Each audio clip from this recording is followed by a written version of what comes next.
राज्यसभा चुनाव से ठीक पहले कांग्रेस पार्टी ने व्हिप जारी किया है और इसको लेकर के भारतीय जनता पार्टी ने इलेक्शन कमीशन को शिकायत की है। कहीं ना कहीं ये चुनावों का उल्लंघन बताया जा रहा है, नियमों का उल्लंघन है।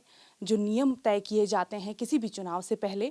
इस वक्त हमारे साथ बात करने के लिए नेता प्रतिपक्ष जयराम ठाकुर मौजूद हैं। आइए उनसे बात करते हैं। सर, पहले तो बहुत बहुत स्वागत आपका। जी धन्यवाद, थैंक यू। सर, शिकायत की गई है भारतीय जनता पार्टी की तरफ से इलेक्शन कमीशन को, क्या कुछ उस शिकायत में है?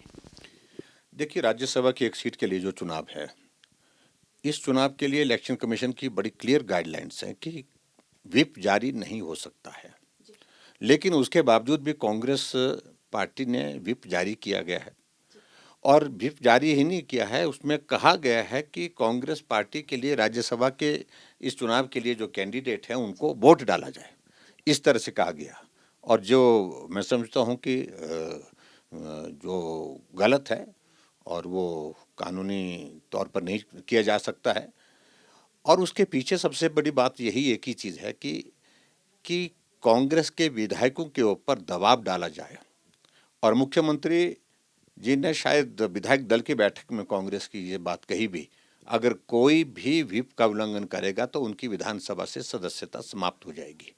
तो इस तरह का दबाव डालने की कोशिश की जा रही है, जबकि ये बिल्कुल भी लागू नहीं होता है। एक बात बड़ी क्लियर है।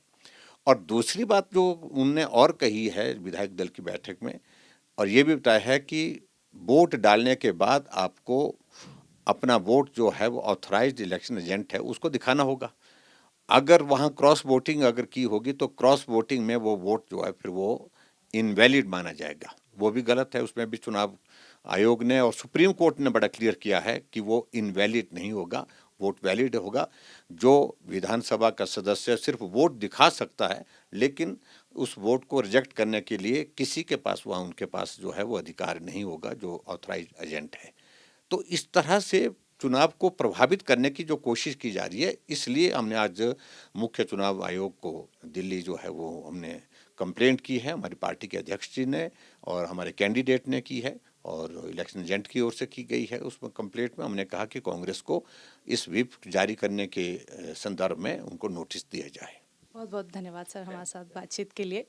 तो नेता प्रतिपक्ष जयराम ठाकुर का साफ तौर पर कहना है कि आप अपनी अंतरात्मा की आवाज़ के साथ ही अपना मतदान करें और ऐसे में जो शिकायत दर्ज करवाई गई है उसका एक जो यहाँ पर हमारे पास पर्चा है वो भी हम देख पा रहे हैं। आने वाले समय में ये सारी स्थिति स्पष्ट हो जाएगी और कल शाम 5 बजे तक सारे नतीजे आपके सामने होंगे। तो फिलहाल के लिए इतना ही। कैमरा पर्सन ऋषिपाल के साथ हेमलता शर्मा, डीडी न्यूज़ शिमला।